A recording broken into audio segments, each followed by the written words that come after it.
এখানে স্কুল করা হয়, স্কুল চলে।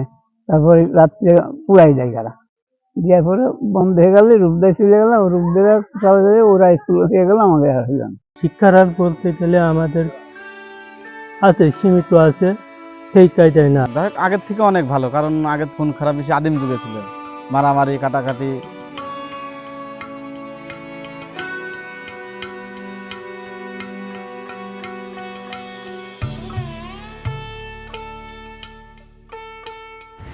তো আজকে আমরা উপস্থিত আছি ৯ নং পুরাহাটি ইউনিয়নের করিমপুর গ্রামে।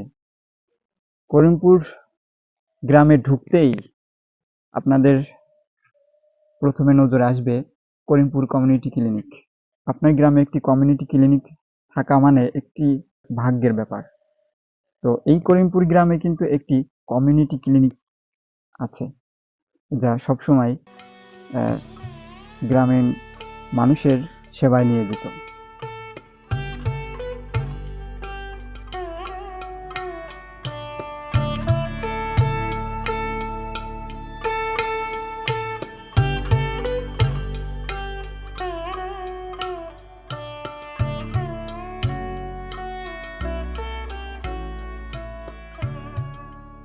আমি করিমপুরের স্থানীয় একজন, আমার নাম রামিম। আসলে আমাদের করিমপুরে প্রথমে একটা হাসপাতাল আছে।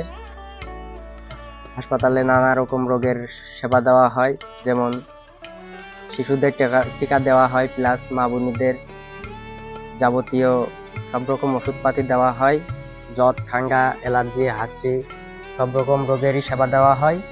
বারুইখালী, বাসিদাপুর বাইরের থেকেও অনেক লোক আসে, রূপদা, মান্দারতলা, আমাদের করিমপুরের লোক তো আছেই, প্লাস আরুয়াডাঙ্গা থেকেও অনেক লোক আসে, বাড়ির থেকেও অনেক লোক আসে, ওষুধ নিয়ে যায়। আমাদের ডাক্তার, উনি অনেক ভালো মানুষ, অনেক ওষুধপাতি দেয়। কেউ আসলে ওষুধ থাকাকালীন কাউরে ফিরায় না।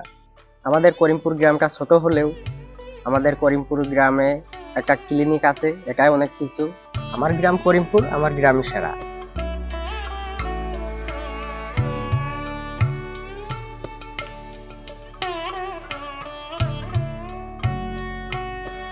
আমাদের গ্রামে একটা সরকারি হসপিটাল আছে। যে হসপিটালে অন্য কোনো আশপাশ গ্রামে সেরকম হসপিটাল নেই আর কি। যে আশপাশে অত্র অঞ্চলে যে ৩-৪-৫ গ্রাম মেকে এই একটাই হাসপাতাল। আমার গ্রাম করিমপুর, আমার গ্রামই সেরা।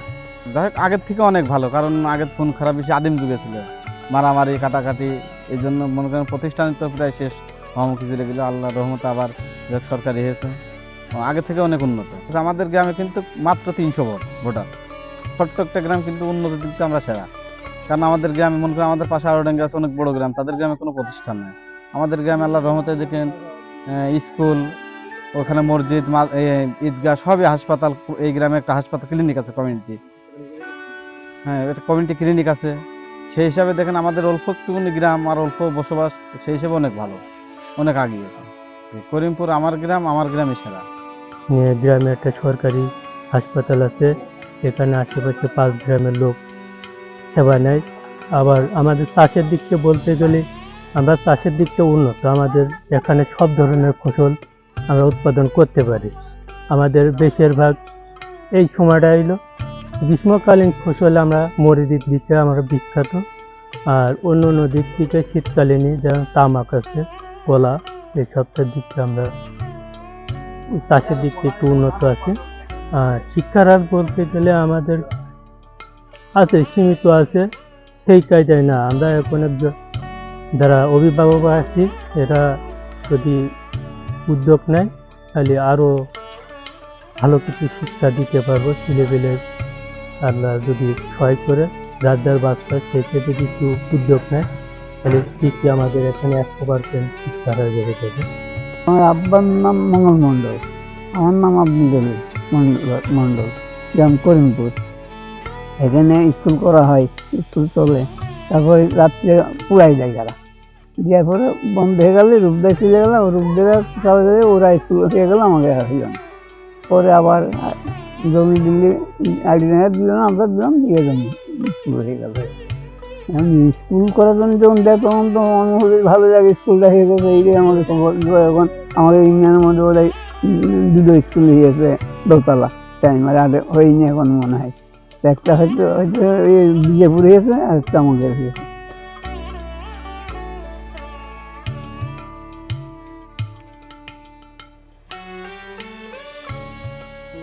এতক্ষণ দেখছিলেন করিমপুর গ্রামের সৌন্দর্যের কথা। শুধু সৌন্দর্যের কথাই যে আপনাদেরকে শোনাবো তা কিন্তু নয়, অসৌন্দর্যের কিছু অংশ আপনাদেরকে দেখানোর চেষ্টা করব এবং বোঝানোর চেষ্টা করব।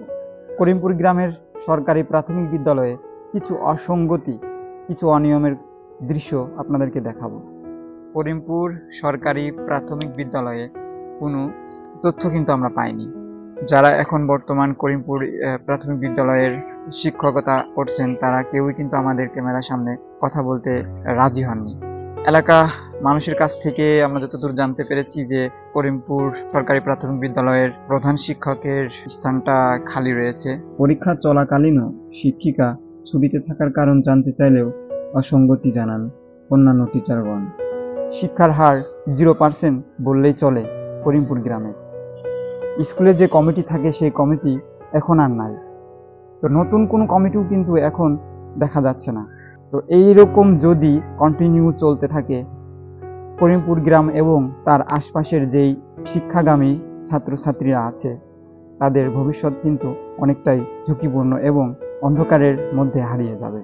যারা করিমপুর গ্রামের সচেতন মানুষ আছেন তাদেরকে দৃষ্টি আকর্ষণ করে বলতে চাই, আপনারা দ্রুত একটি কমিটি গঠন তৈরি করুন এবং স্কুলের শৃঙ্খলা বজায় রাখুন।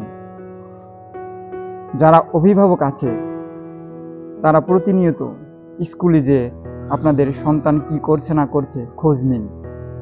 শিক্ষকদের উপর নজর রাখুন, আপনার সন্তানকে সুশিক্ষায় শিক্ষিত করুন। এখানে আরেকটা প্রশ্ন চলে আসে যে সুশিক্ষায় শিক্ষিত হলেই কিন্তু একজন প্রকৃতপক্ষের মানুষ হওয়া যায় না, লাগে পারিবারিক শিক্ষাও। তো আপনার সন্তানকে পারিবারিক শিক্ষা দিয়ে গড়ে তুলুন। আজকের মতো এখানেই বিদায় নিব। দেখা হবে আগামী কোনো পর্বে, আগামী কোনো গ্রামের সৌন্দর্য ও অসৌন্দর্য নিয়ে। ততক্ষণ ভালো থাকবেন, সুস্থ থাকবেন, ভিলেজ টিভির সাথেই থাকবেন। আল্লাহ হাফেজ।